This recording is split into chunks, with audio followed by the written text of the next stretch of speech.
Shalom kekasih Kristus, senang jumpa kembali dalam renungan hari ini. Mari tetap melekat dalam Tuhan. Melalui ini kita semakin ditambahkan pengharapan-pengharapan baru dalam Tuhan. Dengan meningkatkan harapan kita dalam Tuhan, akan semakin banyak pula janji-janji yang kita terima. Kita berdoa, Bapa yang baik, terima kasih buat kesempatan dan waktu yang Kau berikan dalam kehidupan kami lewat renungan hari ini. Biarlah firman-Mu terus mengisi seluruh kehidupan kami, di mana kami diberikan satu pemahaman tentang kebenaran firman-Mu, sehingga kami semakin hari memiliki satu pengetahuan, bahkan kami punya pengharapan-pengharapan yang baru karena kebenaran firman Tuhan. Tuhan, ini doa kami yang kami alaskan dalam nama Tuhan Yesus. Amin. Melekat dalam Tuhan bertema meningkatkan pengharapan. Terdapat dalam Mika 7 ayat 7.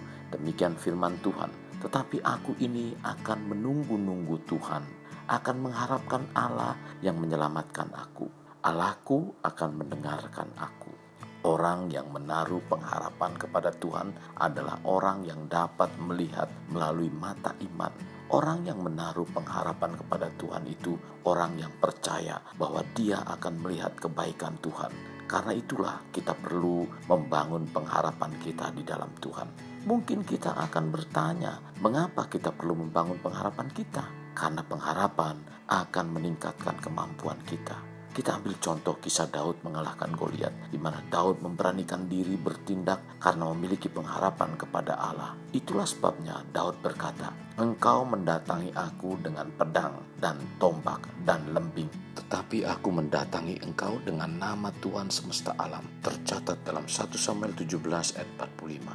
Saat berani mengambil tindakan dari apa yang kita harapkan, kita akan diperhadapkan dengan tantangan seperti yang Daud hadapi. Ketika orang Filistin itu bergerak maju untuk menemui Daud, maka segeralah Daud berlari ke barisan musuh untuk menemui orang Filistin itu. Lalu Daud memasukkan tangannya dalam kantungnya. Diambilnyalah sebuah batu dari dalamnya, diumbannya, maka kenalah dahi orang Filistin itu, sehingga batu itu tertanam ke dalam dahinya dan terjerumuslah ia dengan mukanya ke tanah. Tercatat dalam 1 Samuel 17 ayat 48 sampai dengan 49. Kekasih Kristus, dengan kita memiliki pengharapan, maka pengharapan itu akan memberikan suntikan kekuatan ekstra bagi kita, sehingga kita akan bisa menjadi tekun dalam menjalankan hal-hal yang menuntun kita dalam meraih apa yang menjadi harapan kita. Perlu kita ketahui bahwa tanpa ketekunan kita pasti gagal meraih semua harapan kita. Ketika gagal, jangan berhenti, melainkan harus meningkatkan pengharapan sampai hal itu menjadi berhasil, sebagaimana yang dilakukan oleh Thomas Alva Edison. Thomas Alva Edison melakukan lebih dari 9.000 pencobaan sebelum akhirnya menemukan bola lampu pijar. Bahkan pada saat menemukan bola lampu pijar, dirinya mengalami kegagalan sebanyak 9.998 kali. Baru pada pencobaannya yang ke 9.999, dia berhasil secara sukses menciptakan bola lampu pijar yang benar-benar menyala terang.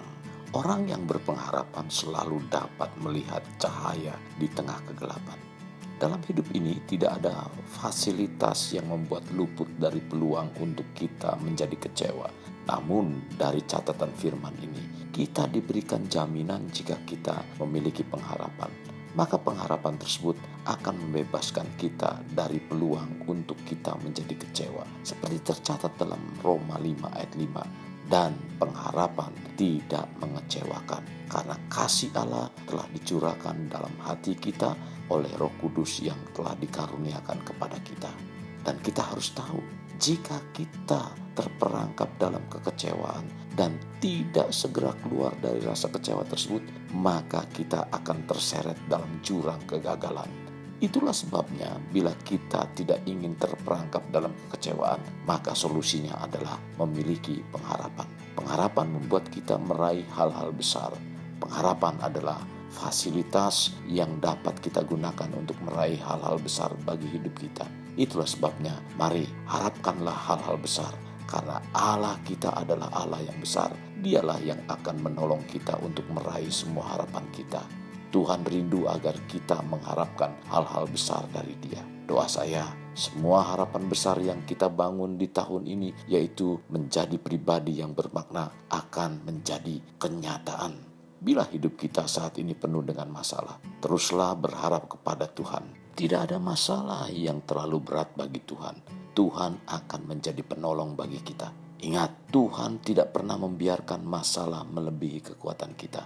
Kasih Kristus, jadikan hidup kita untuk lebih bermakna, membangun pribadi bermakna, dimulai dari pribadi kita. Kita berdoa, Bapa Surgawi, terima kasih buat firman Tuhan hari ini. Firman-Mu terus menghiasi seluruh pikiran kami, hati kami, sehingga kami mampu meningkatkan tindakan kami untuk membuka hati kami penuh dengan harapan-harapan dalam kebenaran firman-Mu.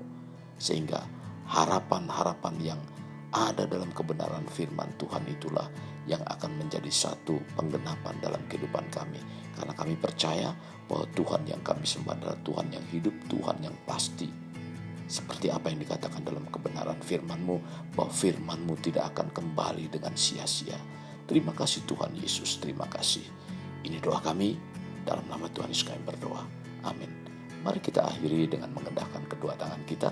Terimalah anugerah berkat dari Allah Bapa, kasih sayang daripada Yesus Kristus, dan persekutuan dengan Roh Kudus yang mencurahkan berkat secara rohani, berkat secara jasmani, dan berkat secara ekonomi, di mana berkat Abraham, berkat Ishak, berkat Yakub dicurahkan dan dilimpahkan dari saat sekarang sampai Maranatha tiba, dalam nama Tuhan Yesus. Amin. Sampai jumpa di renungan berikutnya. Tuhan Yesus memberkati. Jangan lupa like dan subscribe.